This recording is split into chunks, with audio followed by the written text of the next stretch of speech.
अच्छा, रामदास की किताब के बारे में बात करते हैं। उसने मिरेकल ऑफ लव में कुछ ऐसे अकाउंट्स हैं जो नीम करोली बाबा की जो व्यवहार हम बोलते हैं उस पे उस पर सवाल उठते हैं।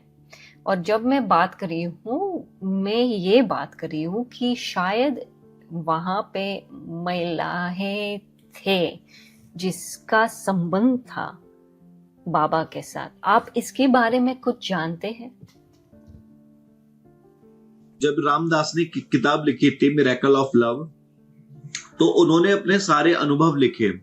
और जो एक ये पार्वती मार्कस ऐसा कुछ नाम है उनका, महिला का, है ना, तो वो जो संबंध थे ना एक सखी भाव के, और जैसा कृष्ण जी को दिखाया जाता है कि भगवान श्री कृष्ण रास रचाते थे, तो वो संबंध रास का संबंध था।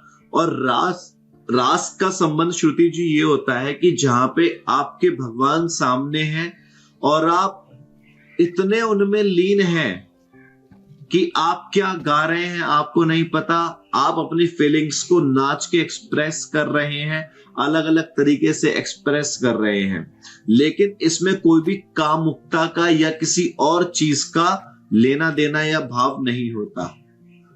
ये होता है जैसे हमारी माता जी हैं, जब हमारी माँ को हम पे जब कभी कभी जब ज्यादा प्यार आता है तो वो क्या करेंगी, बार बार भोजन के लिए पूछेंगी, भाई खाना खाया नहीं खाया, खाया नहीं खाया, खाया नहीं खाया।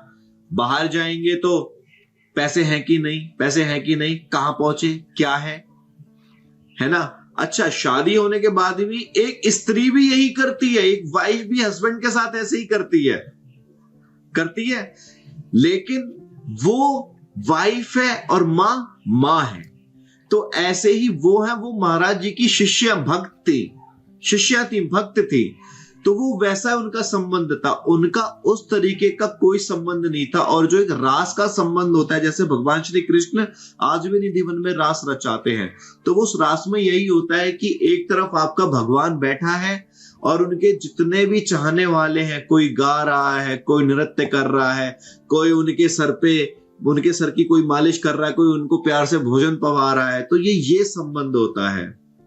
तो उनको, उनके जो डिवोटीज का मानना है कि उनका व्यवहार कृष्ण और गोपी की संबंध जैसा था, लेकिन कुछ लोग इससे प्रॉब्लमैटिक मानते हैं।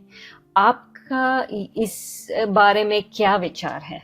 जब उनका व्यवहार, उनका प्रेम कृष्णा और गोपी का हो गया, कृष्ण और गोपी का जब संबंध स्थापित हो गया, तो फिर इसमें प्रॉब्लमेटिक कुछ है ही नहीं। फिर तो ये लोगों ने जबरदस्ती ही बता दिया।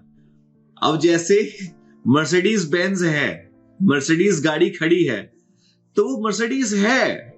अब अगर मैं उसको जैगुआर बताऊं या उसको एरोप्लेन बताऊं तो वो हो नहीं जाएगा, वो सबको दिख रहा है। तो कृष्णा और गोपी का संबंध यही। अच्छा, गोपी का मतलब पता है, जरूरी नहीं है कि महिला ही हो। गोपी का मतलब होता है जो गोपाल में रम चुकी है।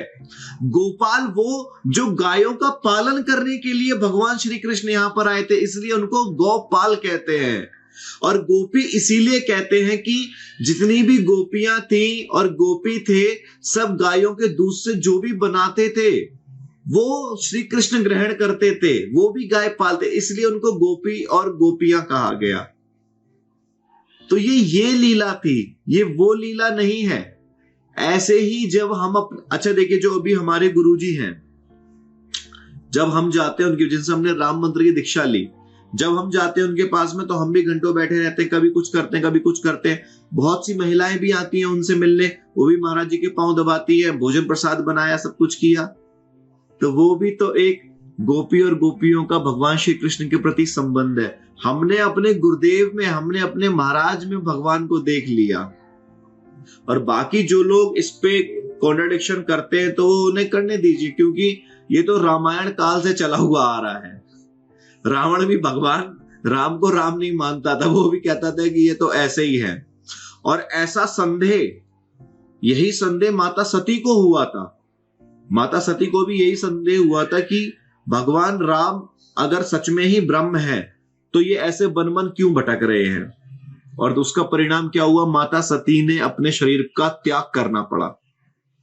फिर वो दोबारा पार्वती जी के रूप में आती हैं और फिर से पूरी राम कथा सुनाते हैं महादेव उन्हें। तो ये कॉन्ट्राडिक्शन वाले लोग तो हर जन्म में रहेंगे श्रुति जी। हाँ, बात सही है। अब क्या नीम करोली बाबा की जो टीचिंग्स है, मॉडर्न जो हमारी दुनिया है, उसके लिए अब भी रेलेवेंट है? ये तो हर युग में है, हर युग में जो उनकी टीचिंग्स हैं, उनकी बस इतनी टीचिंग्स हैं कि आप हनुमान जी के पांव पकड़ लो, वो राम जी के पांव पकड़ा देंगे।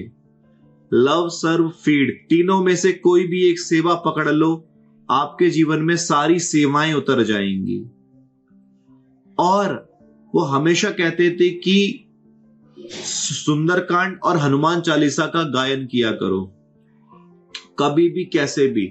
सुंदरकांड आपका 5वां कांड है रामचरितमानस का, जिसमें हनुमान जी का सब कुछ, जब हनुमान जी अपना सब लीला रूप दिखाते हैं, जो सब करते हैं, जाते हैं लंका के पार, माता की खबर लाते हैं, लंका जला देते हैं, सब कुछ दिखाते हैं। और हनुमान चालीसा ये हमारे स्वयं गुरुदेव भी कहते हैं, और ये चीज है कि हनुमान चालीसा की एक एक चौपाई महामंत्र है। और यही एक, अब जितने भी वेद मंत्र हैं, जितने भी हमारे और मंत्र हैं श्रुति जी, सबको करने का एक नियम होता है, एक तरीका होता है। आप कोई भी वेद मंत्र या कोई और मंत्र आप ऐसे उच्चारण हम नहीं कर सकते, सबका एक नियम है। लेकिन हनुमान चालीसा का कोई नियम नहीं है। जो यह पढ़े हनुमान चालीसा, जो मतलब कोई भी कैसे भी होए सिद्ध साखी गौरी सा, वो सिद्ध होगा। इसके साक्षात कौन इसको बताएगा? गौरी सा। गौरी सा कहें तो भगवान भोले शंकर और उसके साथ में माता पार्वती, ये साक्षी है कि जो भी हनुमान चालीसा दिल से पढ़ेगा और जो इसका करेगा, उसे कुछ और करने की जरूरत नहीं है। और तुमरे भजन राम को पावे, हनुमान चालीसा में बाबा ने, तुलसीदास जी ने क्या लिखा? तुमरे भजन।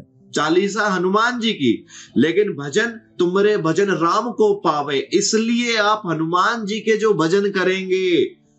अच्छा, हनुमान जी का कोई स्पेशल भजन है क्या? जय हनुमान जय हनुमान जय हनुमान, या कोई हम ऐसा नहीं करते? मतलब जो फिल्मी टाइप के जो गाने भजन आए हैं उनको छोड़ दे, कुछ ऐसा नहीं। जब हम हनुमान जी का भी भजन करते तो हम सीताराम राम राम यही धुनें करते हैं। तो यही भजन स्वतः राम जी को पा जाते हैं। तो हनुमान जी तो ये हैं।